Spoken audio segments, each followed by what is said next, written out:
Amigas, amigos, muchas gracias por estar en una emisión más de Voces Públicas.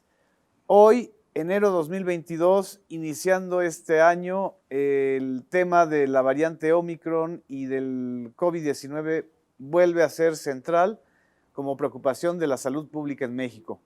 Y por eso tenemos, y nos da mucho gusto tener aquí al doctor Gustavo Reyes Terán.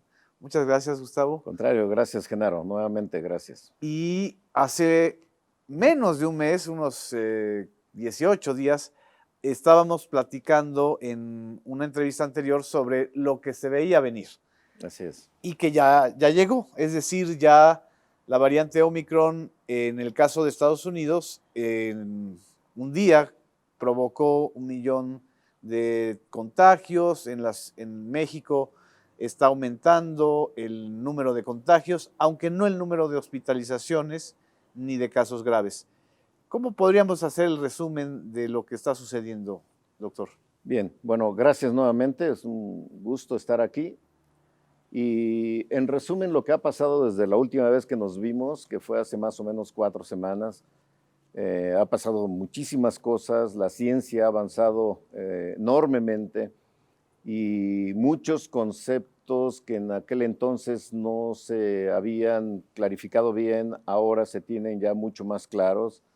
Y hablaré de las características principales de lo que una variante de gran preocupación como es Omicron debe de estudiarse y debe de saberse, que son básicamente la transmisibilidad. Incuestionablemente, Omicron tiene una mayor transmisibilidad que las variantes anteriores, que cualquiera de las variantes anteriores. En segundo lugar, es elusivo de la respuesta inmune, y por ello explica que personas vacunadas tengan con mayor frecuencia síntomas, aunque, importante decirlo, el efecto o el objetivo primordial de la vacunación es evitar que las personas lleguen a los hospitales o requieran de hospitalización. Lo hemos dicho muchas veces, lo reitero. Y en ese sentido las vacunas están cumpliendo perfectamente bien su función como se esperaba en el Plan Nacional y el Programa Nacional de Vacunación que se está llevando en México y en muchas partes del mundo. El importante, y yo creo que lo podemos hablar en alguno de los segmentos también, es de que las manifestaciones clínicas de Omicron son menores que han sido causadas por cualquiera de las variantes anteriores, incluyendo Delta, que fue la última antes que Omicron. Es un dato muy importante. No significa que este COVID producido por Omicron sea cualquier cosa. No es, sigue siendo un COVID. Sigue siendo COVID, sigue siendo un problema potencialmente serio. Sin embargo, las manifestaciones clínicas que produce son, en general, son leves o muy leves, y una menor proporción, significativamente menor proporción de personas que se infectan con Omicron requieren hospitalización. Y esto es fundamentalmente gracias a la vacunación. Es decir, el virus se ha encontrado con una población muy diferente cuando a la era antes de la vacunación. Se ha encontrado una población, voy a hablar ya particularmente de México, pero ocurre en cualquier parte del mundo con alta cobertura de vacunación. Se ha encontrado con una población con un sistema inmune más poderoso para responder a esa infección y por eso, en gran parte, en gran medida, los síntomas son leves en la enorme proporción de los casos. Cuando hablamos de síntomas leves, ¿de qué estamos hablando? ¿Tos, catarro, problemas de la nariz, de la garganta? Síntomas leves son básicamente el escurrimiento nasal, estornudos, dolor de garganta, básicamente. Algo de ¿No dolor de cuerpo? Dolor de cabeza, podría haber dolor de algunas partes del cuerpo, y tos generalmente seca, de pero de muy corta duración de los síntomas en las personas que han recibido 2 dosis, y entre más reciente haya sido la segunda dosis, todavía hay una mayor fortaleza en la respuesta inmune. Quienes han recibido el refuerzo, que han sido las personas mayores de 60 años y el personal de salud, tienen todavía tienen un mayor poder para responder a la infección por Omicron. De manera que esta es la población que se ha tratado de cubrir. Importante decirlo, los mayores de 60 años siguen siendo los que tendrán o los que tendrían la mayor probabilidad de ir al hospital aún vacunados. Por eso el refuerzo en ellos es muy, muy importante. Cuando hablamos de mayor transmisibilidad, doctor, ¿de qué estamos hablando? Es decir, normalmente el COVID-19 es muy transmisible, está en el aire. En el caso de la variante Omicron, ¿cómo es de rápido la transmisión? ¿Cómo es de rápido? Bueno, hay 2 características por lo que se piensa o se ha planteado que Omicron es más transmisible. Primero, porque intrínsecamente las mutaciones que tiene el virus le confieren una mayor capacidad para transmitirse más fácilmente, por un lado. Y en segundo lugar, se ha establecido mucho más fácilmente en la mucosa nasal y en los bronquios, más que en pulmones, que es otra de las características que ya múltiples estudios, se han contabilizado por lo menos 7 estudios que han demostrado que en el tejido pulmonar Omicron no tiene la misma capacidad para replicarse comparado con el tejido bronquial o el tejido o la mucosa nasal, por ejemplo, ¿no? Exacto. Y debido a ello, o sea, intrínsecamente tiene una propiedad de mayor transmisión, y también debido a su elusividad, es elusivo, de manera que una persona que ha tenido COVID antes y por tanto ha generado anticuerpos contra Omicron, o también las personas que se han vacunado y que gracias a ello han generado una enorme cantidad de anticuerpos contra cualquiera de las variantes, incluyendo Omicron. Omicron elude esa respuesta gracias a esas mutaciones que tiene, y de manera que es la segunda propiedad que lo hace ser más transmisible. Se escapa rápido, digamos. Por eso es más probable que reinfecte, es decir, una persona que tuvo COVID tiene más riesgo con Omicron de volver a tener COVID, y también una mayor proporción de personas vacunadas con 2 dosis tienen una mayor probabilidad de ser infectados por Omicron más que por cualquier otra variante. Los datos que señalan que las dosis de refuerzo, esta tercera dosis que se está aplicando ya en personas con mayores de 60 años y próximamente mayores de 50 y maestros, dicen que se aumenta 80% la protección. ¿Es por ahí la necesidad de la dosis de refuerzo? No tanto, bueno, sí aumenta más o menos en esa proporción. Aquí lo mencionamos en la ocasión anterior, en la entrevista anterior, que incrementaba 25 veces más la fuerza de protección comparado con las personas con 2 dosis. La de refuerzo, sí. Para proteger contra enfermedad sintomática. Yo lo definiría mejor con los datos que ya están disponibles y que son la evidencia científica de la capacidad de Omicron por un lado y la capacidad de respuesta inmune por otro. Me gustaría definirlo como por porcentajes.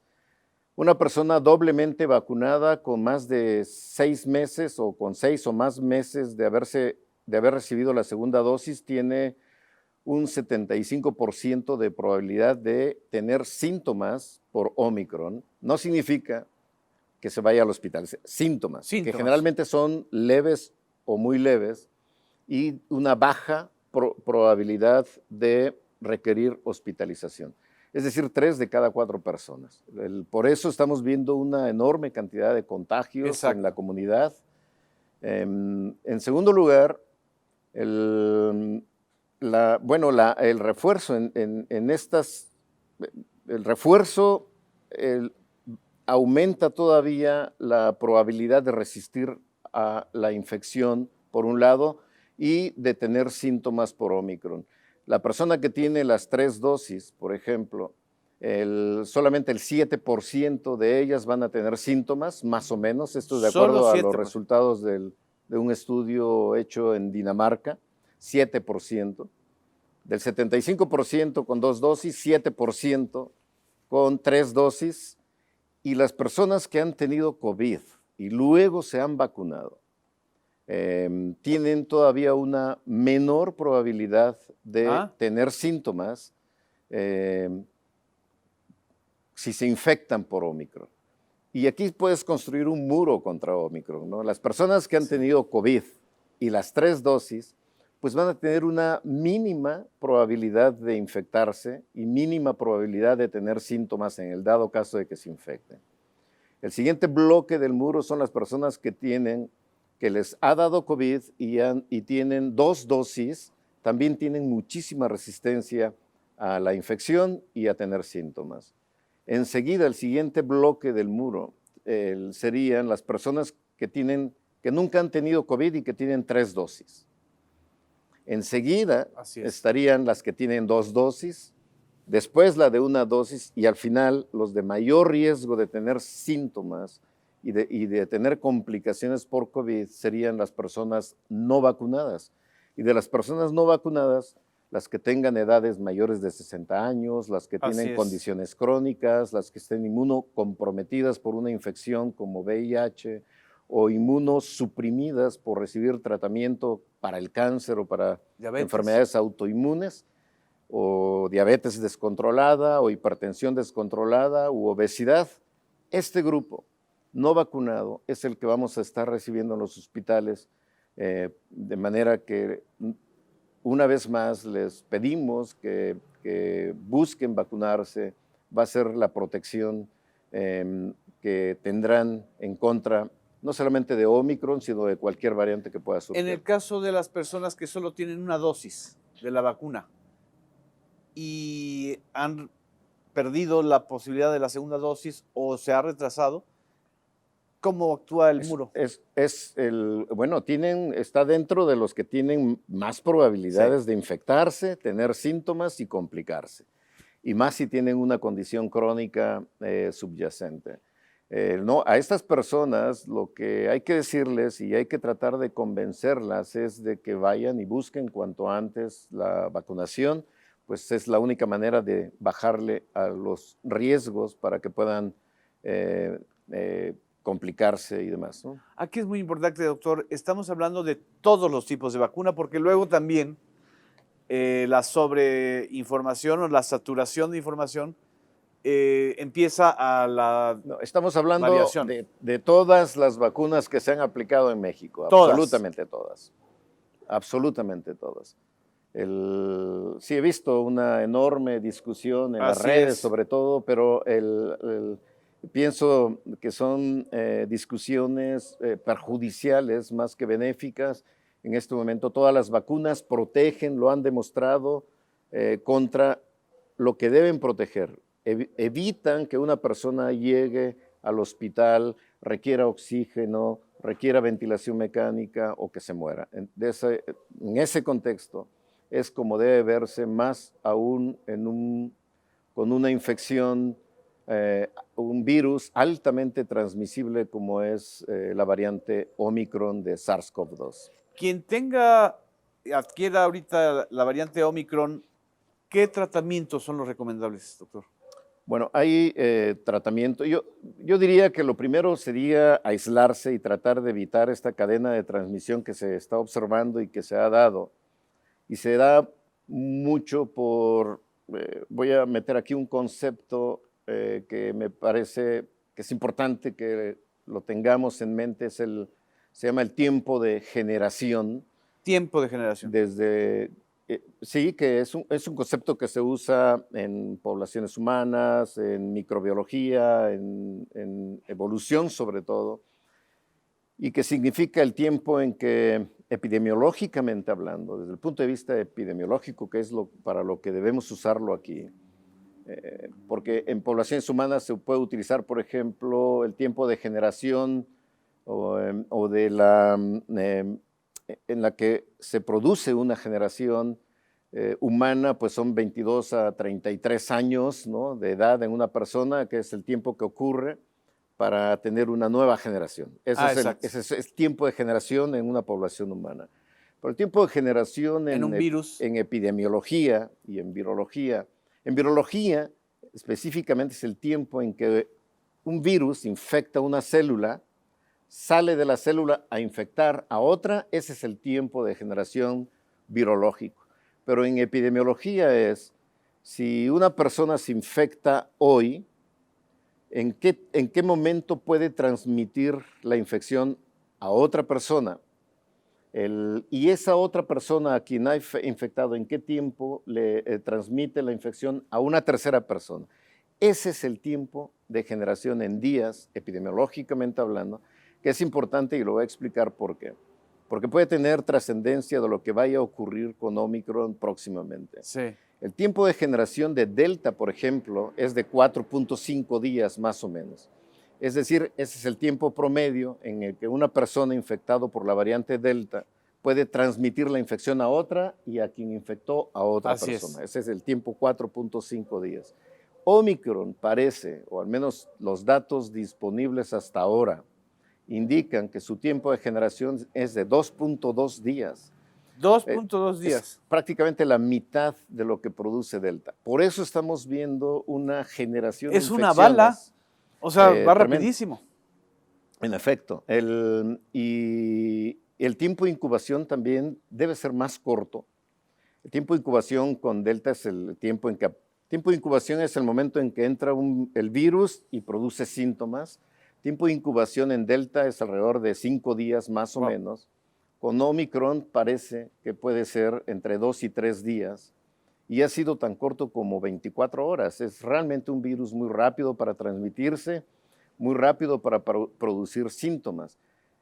Esto a la larga puede ser un factor importantísimo para que la pandemia por Omicron se queme rápidamente, y esa es al menos la intuición que uno tiene con este periodo corto de generación en Omicron, de que que explica su explosividad. Es un virus realmente, tiene una transmisión explosiva, rápida e intensa, de manera que uno puede ver las curvas verticales de casos, pero también creemos que se va a quemar rápidamente y muy prontamente va a haber un cambio en la curva. Yo espero que en febrero. Exacto, antes de ir al corte, en febrero, por ejemplo, podríamos estar calculando que esté la bajada de la ola de Omicron en México. Pienso que sí. Hay factores que podrían o determinantes que muy probablemente determinarán el impacto de Omicron en México. Si quieres, hablamos de esos factores en el segmento que sigue. Muy bien, muy bien. No nos dejen, seguimos aquí en Voces Públicas.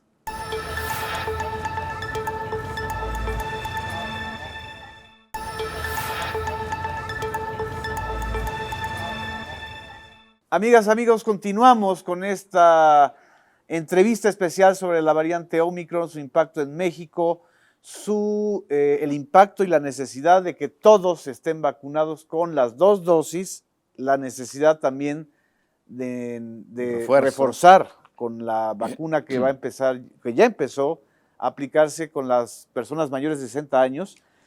Hablamos con el doctor Gustavo Reyes Terán de cómo la variante Omicron tiene un tiempo de generación de 2.2 días, es decir, la mitad del caso de la variante Delta, y que aproximadamente en febrero de este año podríamos estar esperando la bajada de la cantidad tan rápida de transmisiones que está generando Omicron. Así es, si se confirma, obviamente, que este tiempo de generación es realmente tan corto como lo parece y como los primeros estudios lo han mostrado. Y y si no surge cualquier otro imprevisto, que con el SARS-CoV-2, con COVID-19 debemos estar muy atentos a cualquier imprevisto que pueda surgir próximamente. ¿Cómo cuál? De los imprevistos, podría ser nuevas mutaciones que podrían conferirle otras propiedades al virus, por un lado, y por otro lado también debemos tener presente que la población que más se ha infectado por Omicron en el mundo es la población joven, por mucho, la población entre 18 y 40 años de edad. Ahí está el grueso o la gran proporción de personas. ¿Por qué es la menos vacunada o por qué fue la menos afectada con la infección antes de las vacunas? Porque es la más expuesta, básicamente, siempre. Es por movilidad y más en diciembre, reuniones, etcétera, fue quizá la población más expuesta, pero no hemos visto qué puede ocurrir cuando Omicron empiece a afectar a la población de mayor edad. Esto todavía tiene algún grado de incertidumbre. En Inglaterra ya se ha visto que se empiezan a infectar a la población de adultos mayores y posiblemente sean ellos los que tengan mayor riesgo de complicaciones. Por eso, el programa nuestro nacional de vacunación inició con este grupo potencialmente más vulnerable. Lo que hay que evitar es que lleguen a los hospitales, hay que evitarles que se mueran. Si llegan a los hospitales, hay que evitar que se intuben. Si se intuban, hay que evitar que se mueran. Exacto. Esa es lo que debemos decir. Y esta población ya, los refuerzos se están aplicando intensamente en todo el país. Personal médico, por obvias razones, está expuesto más al contagio, que también se ha avanzado muchísimo desde la última semana de diciembre y esta primera semana de enero se ha avanzado y prácticamente se ha cubierto en la zona metropolitana, dicho sea de paso, que es nuevamente la más afectada por la pandemia, como ha ocurrido con variantes anteriores. Y las zonas turísticas, ¿no? Las de playa. Y los estados que tienen puntos turísticos fundamentales, importantes. ¿Es recomendable que siga las personas viajando en avión o en otros transportes donde hay una concentración muy alta de personas? Que lo hagan por necesidad. Si tienen urgencia de hacerlo, pienso que deben hacerlo. Si hay alguna urgencia que justifique un viaje o la salida, deben de hacerlo. Los cierres que caracterizaron entre la primera y la segunda oleada en algunos países, incluyendo México, y que tuvieron su función y cumplieron la función de evitar los contagios en su momento y sobre todo evitaron que los hospitales se llenaran y se desbordaran como justamente en México pues no ocurrió, cumplió la función. En este momento de la pandemia y con una población vacunada o con una cobertura de vacunación alta, pienso que puede haber movilización, obviamente por situaciones realmente importantes, justificables, el trabajo, la economía. No puede cerrarse más, pienso yo, el país o los países, aun cuando tenemos a una variante altamente transmisible. Y por esto aquí las medidas de control, las medidas de salud pública, pues son fundamentales. Cubrebocas bien puestos, los cubrebocas de tela muy probablemente contra Omicron no funcionen. Hay que buscar las de 3 capas que no son costosas, se encuentran fácilmente, o incluso cubrebocas, sobre todo cuando hay mayor exposición como en los hospitales y demás que están usando las N95, los KN95. Estaba buscando mi cubrebocas para mostrarlo, pero en general los NK95 funcionan, los azules funcionan. Así es, funcionan bien y más que nada es evitar distancia, esta distancia. Exacto. Y hay que mantener una distancia, evitar los espacios cerrados. Por eso pedimos que esta entrevista fuera con un espacio amplio, abierto, con ventilación. Así es. Y evitar los espacios cerrados. Obviamente, esto es lo que hay que evitar a nivel comunitario para tratar de disminuir la rapidez y la tasa de contagios que se está viendo en este momento. ¿Cuánto tiempo de duración puede tener óptimamente un cubrebocas? Idealmente, ¿2 días, 3 días? Idealmente debe cambiarse diariamente. Diario. Idealmente. Pero si el uso ha sido poco porque has estado más tiempo sin contacto de personas, digo, te puede durar más días. O sea, como la ropa interior, como todo, diario cambiarlo. No lavarlos. No, en este caso no, los que se lavaban eran los de tela. Exacto. Y los de tela no parecen funcionar en el caso de Omicron, de manera que hay que buscar las de 3 capas y hay que usarlos bien sobre todo, ¿no? Evitar ver que sellen bien. Que se cubra la nariz. Que se cubra nariz y boca siempre, evitar el contacto de las manos con la cara. Muchos usamos el cubrebocas, me incluyo, sin tapar la nariz. Es un error, es como si no se usara cubrebocas. ¿Por qué? Porque con la respiración es justamente uno de los, bueno, si el virus se replica mucho en la mucosa nasal, obviamente con cada respiración, con cada inspiración y expiración, sobre todo la expiración, pues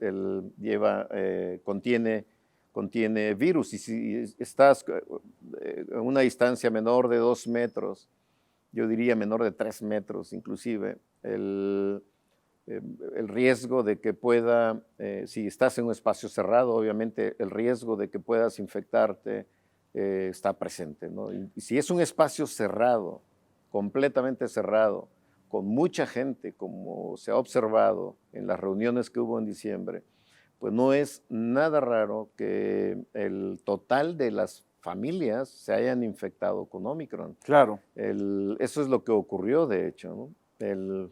En fin, por fortuna, los síntomas han sido leves y no han llegado al hospital.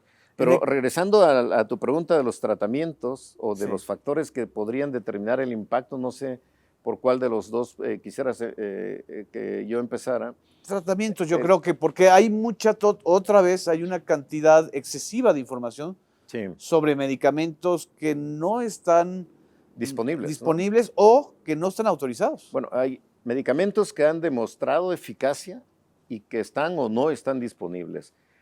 ¿Cuáles son los que han demostrado eficacia hasta este momento?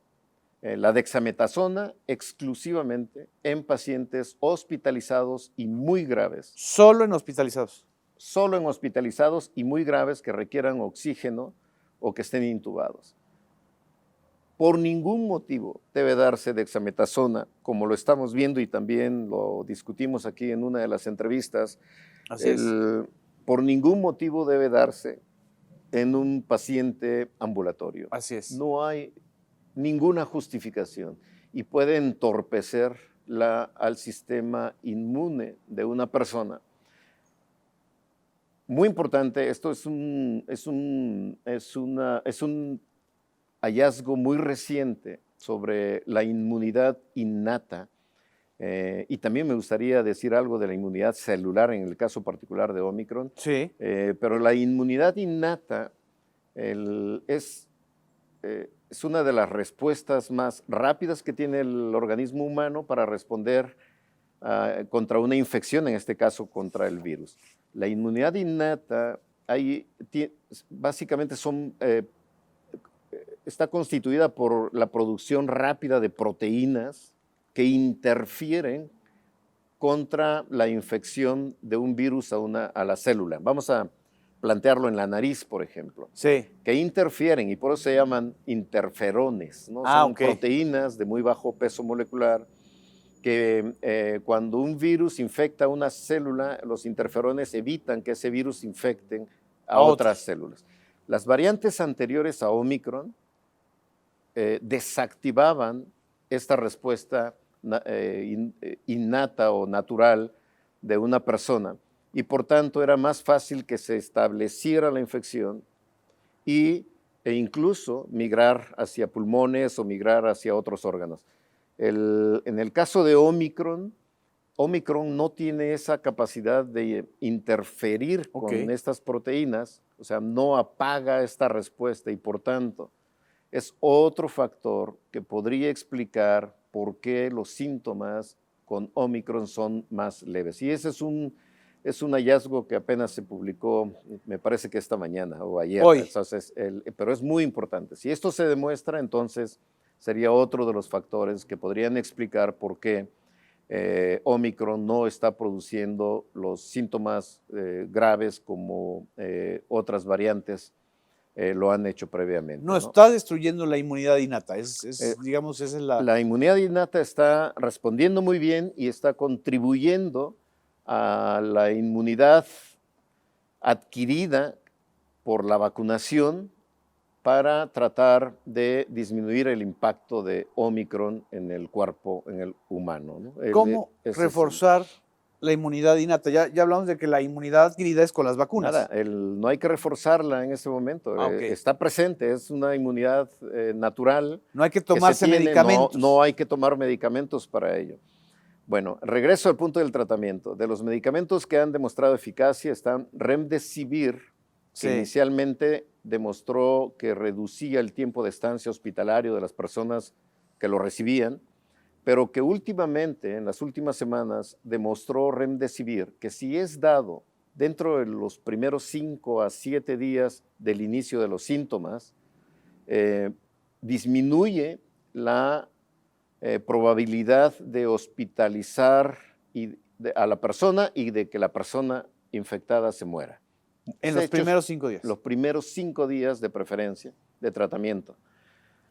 El problema con Remdesivir es que es un medicamento que se tiene que administrar por la vena, de manera que la infraestructura que se debe requerir no es tan fácil tenerla en todos los lugares, pero que si hay posibilidad de que se cuente con Remdesivir, que se aplique dentro de los primeros 5 días, de preferencia máximo 7 días, para realmente ver su efecto y evitar que la persona se vaya a los hospitales. Estoy hablando de las personas con riesgo alto de complicaciones, es decir, personas mayores de 60 años o de 65 años, personas con una condición crónica, una enfermedad crónica descontrolada, personas con obesidad, con inmunosupresión o con inmunodeficiencia. Estos es muy importante, solamente este grupo es candidato a recibir el medicamento. Y tiene que ser prescrito. Y tiene que ser prescrito.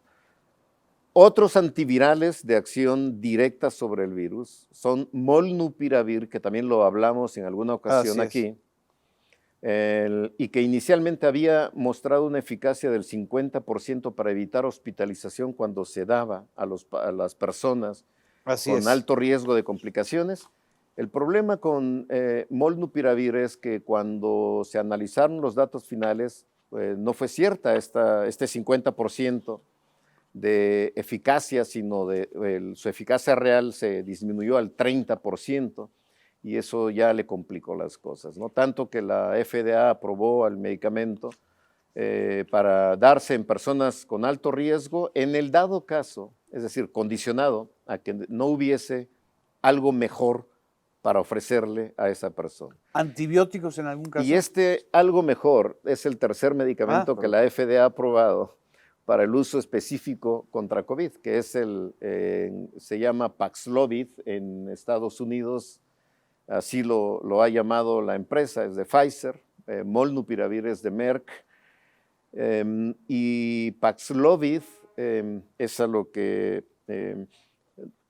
nos referimos en la reunión del Gabinete de Salud del presidente el lunes pasado, y mi opinión fue con base en la evidencia científica absolutamente, ¿no? Los estudios que se han hecho han mostrado que Paxlovid, si se da en los primeros 5 días, todos los antivirales deben de darse dentro de la primera semana de inicio del cuadro clínico. Exacto. Y preferentemente dentro de los primeros 5 días, y si es posible, dentro de los 3 primeros días. Entre más pronto se inicie, más eficaz va a ser para evitarle complicaciones a las personas que lo reciban. Otro punto importante, siempre deben de darse en personas que tienen una alta probabilidad de complicaciones y alta probabilidad de que sean hospitalizadas, no en todas las personas. Bueno, Paxlovid es también un tratamiento que es tomado, es una combinación de 2 medicamentos, uno que actúa directamente a una enzima del SARS-CoV-2, de Omicron en este caso, es efectivo contra Omicron y contra todas las demás variantes, como lo son Remdesivir y como lo es también Molnupiravir. Y entonces, el Paxlovid, si se da dentro de los primeros 5 días, evita hasta un 88-89% la probabilidad o disminuye el riesgo en ese porcentaje de que la persona sea hospitalizada o que se muera. Perfecto. Es un dato muy importante. Yo creo que este medicamento, si se confirma esta alta eficacia, obviamente, y eso se llama replicar los resultados y consistencia de los resultados en ciencia, que es un hecho muy importante. Si esto se demuestra conforme se vaya utilizando, y en Estados Unidos ya se empezó a utilizar, en Europa también, puede cambiar el juego porque es exactamente la ayuda que las vacunas necesitan para quizá controlar la epidemia o la pandemia en los próximos meses, o espero que durante el curso de 2022. Problema con Paxlovid es que su producción no es fácil, no hay suficiente. No se puede producir masivamente y aquí, bueno, sería importante que cada país pudiera tener capacidad o infraestructura para producirlo. La materia prima tampoco es muy fácil de conseguir, de manera que no va a ser tampoco sencillo, aún contando con el medicamento en algunos lados. Pero lo importante es, pienso yo, tratar de tenerlo lo más pronto posible para que pueda salvar vidas, que eso es lo que queremos nosotros, ¿no? Perfecto. Vamos a un corte, doctor. No nos dejen. Seguimos Voces Públicas, variante Omicron.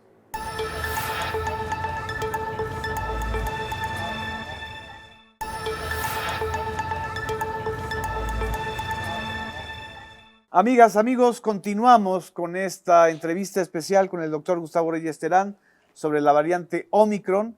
Quedamos en el bloque anterior justamente hablando de este nuevo medicamento, el Paxlovid, que es producido por Pfizer y que puede ser en el futuro inmediato, es decir, en este 2022, ya la continuación después de las vacunas, es decir, que sea oral o cómo sería. A ver, el centro de todo es la vacunación, incuestionablemente. Okay. Es el centro de todo y realmente la vacunación y ahora los refuerzos son los que están pues dando la batalla contra esta variante y los que están evitando que las personas se compliquen y vayan al hospital. Las vacunas tienen limitaciones, las limitaciones las hemos dicho aquí. Personas vacunadas se pueden infectar, pero las limitaciones más importantes de la vacunación pueden verse en los pacientes inmunocomprometidos. Okay. O que tengan factores de riesgo para las complicaciones. Este es el nicho de los tratamientos médicos. Los tratamientos de estas pastillas. De estos farmoquímicos como estas pastillas o el Remdesivir, que es inyectable, que se pueden usar. Es decir, son pues, peones de las vacunas, si quieres lo llamo así, sí. Porque realmente la importancia de la vacuna es completamente diferente, ¿no? Es el centro del programa contra COVID, son y seguirán siendo las vacunas y la vacunación. ¿Pero esos medicamentos son compatibles? Va a ser el tratamiento que debe darse exclusivamente a las personas inmunocomprometidas o inmunocomprometidas, por ejemplo, personas con VIH. Sí. Inmunosuprimidas en pacientes con cáncer que también son inmunocomprometidas, inmunosuprimidas por los medicamentos, por la quimioterapia en los pacientes con cáncer. Con cáncer. O sobre todo los cáncer, los tumores hematológicos, el cáncer hematológico sobre todo porque reciben uno de los medicamentos que borra prácticamente a las células que producen anticuerpos. Pero pacientes con cáncer y pacientes que reciben quimioterapia. En tercer lugar, pacientes inmunosuprimidos por una enfermedad autoinmune que necesitan medicamentos para suprimir su sistema inmune como parte de su tratamiento. Este grupo de personas. ¿Cómo cuáles serían en este caso? Lupus, en el caso de personas inmunosuprimidas por enfermedad autoinmune, artritis reumatoide, enfermedad mixta del tejido conectivo, cualquiera de las otras autoinmunes que requieran un inmunosupresor.